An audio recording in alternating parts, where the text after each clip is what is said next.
All right, one of my favorite games on the calendar comes up this weekend, and I especially love it in even years when Alabama travels to Baton Rouge. I just love this game. It's a game that I grew up with. It's a game that I participated in. It was the most physical game on the schedule every single year.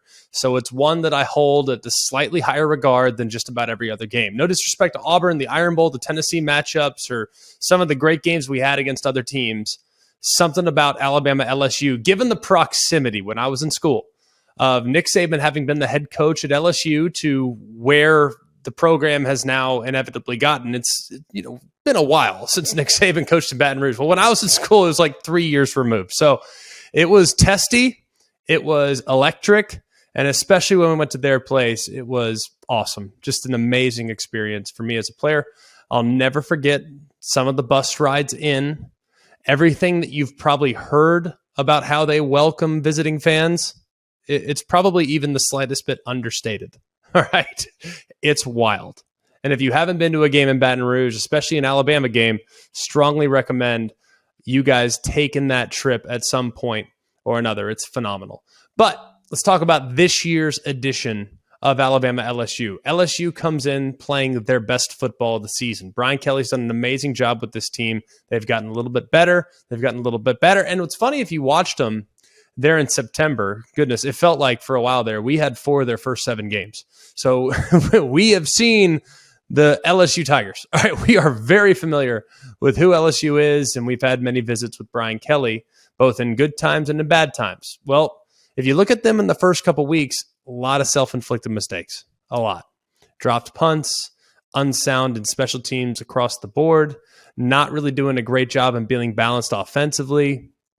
Defensively, they were good in the second half of football games, but they got off to really slow starts. I mean, it was one of those teams that you could tell they were just kind of finding their way and just trying to figure it out a little bit. And as Brian Kelly was trying to get a pulse on the team, it's almost like, man, we got so much talent, but we just continually shoot ourselves in the foot. Well, that's flipped a little bit. And starting with the Florida game a couple weeks ago, they've been a little bit different roster. Part of the reason why is because their quarterback, Jaden Daniels, has been off the charts the last couple weeks. If you look at his performances the last few weeks when compared to the first 4 games, in the first 4 games, he had just 3 touchdown passes. Well, the last 3 games, he's got 6 touchdown passes. He's doubled up that number. If you look at the first 4 games, 66% completion. The last 2, 72% completion. Here's a real noticeable point in which he's grown. 6.5 yards per attempt in the first 4 games.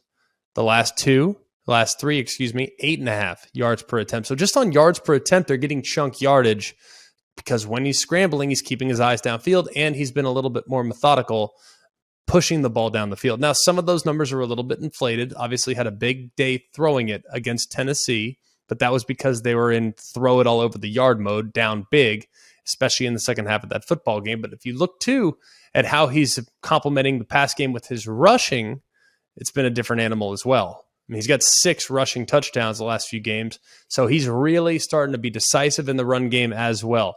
Excluding sacks, Jaden Daniels has 646 yards rushing this year. That's the most in college football amongst quarterbacks. You're saying, hang on a second, what about Adrian Martinez? No, Adrian Martinez, albeit has missed a little time lately, but he's sitting at 618.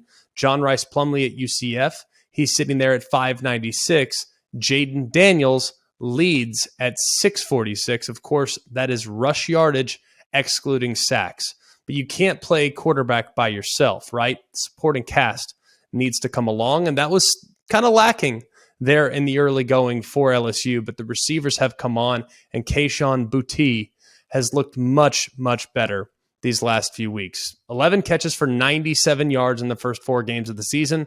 The last 3 games, he's got 16 catches, 191, and a touchdown. So it's not like they're eye-popping numbers, but he is a guy that can always take over the game. So him just being relevant in the ball game is significant when it comes to trying to plan defensively for what you're going to get.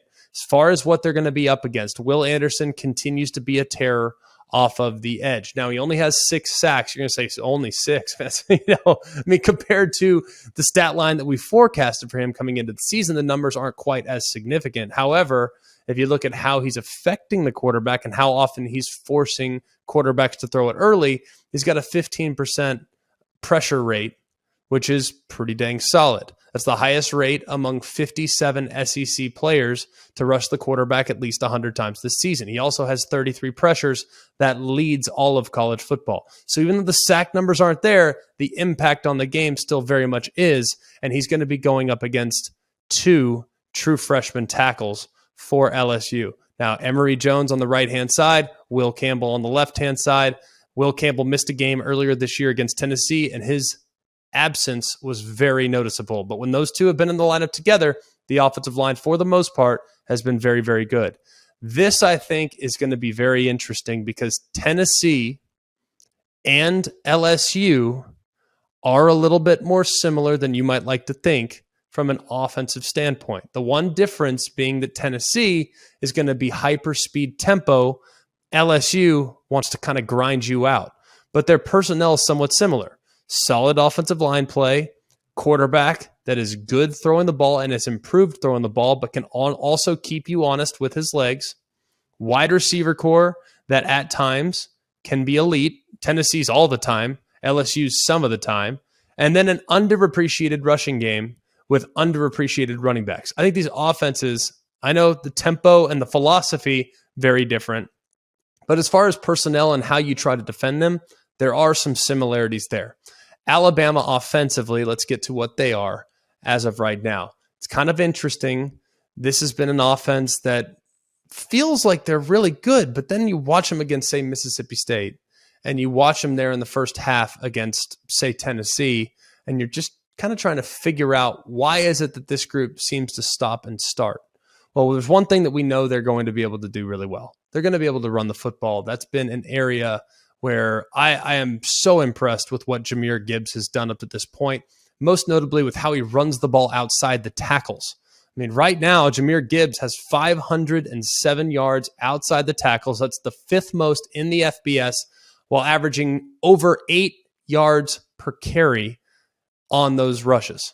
So he wants to live on the perimeter, and he's a huge factor on the perimeter because of his speed and how elusive he is when he gets in the open field. He's phenomenal. The offensive line, maybe not the bulldozing group that they've been in the past, but adequate and serviceable. When you look at Bryce Young, you got to think that the wide receiver core felt like they were coming on a little bit there towards the end. I didn't think the receivers played great against Mississippi State, but hey, maybe this team was in desperate need of a little time to reflect. They went on an 8-game stretch in which they had everyone throw haymakers at them. They had a lot of self-inflicted mistakes. They had a ton of penalties. They did not look as composed as they usually do. Maybe, just maybe, this is the game that all comes together, and it's going to need to be because it might be one of the more hostile environments they're going to face this year. I don't know if it'll be as big as in Knoxville, but it will be obviously very significant there in Baton Rouge, especially at night. Bryce Young's going to have to be great, and I have a feeling he's going to be. Why? Because he always is. And I think he's going to do a pretty dang good job being able to extend plays. Now, I'd like to see them win a little bit more in rhythm than they did against Mississippi State because it felt like on several different occasions, Bryce was kind of running for his life. A guy uncovered, boom. Guys extending a play, boom. I'd like to see him live a little bit more in rhythm and not get exposed to as many hits as he took against both Tennessee and against Mississippi State. But he, of course, is a guy that I would always ride in a situation like this. I think it's going to be a heck of a game. I like Alabama.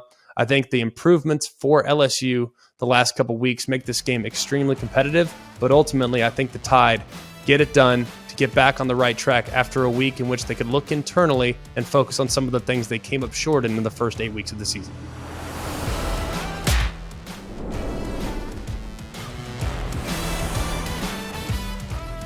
Hey guys, it's Greg McElroy. Thanks for watching Always College Football. Make sure you like, rate, and subscribe to ESPN's YouTube channel and wherever you listen to your podcasts.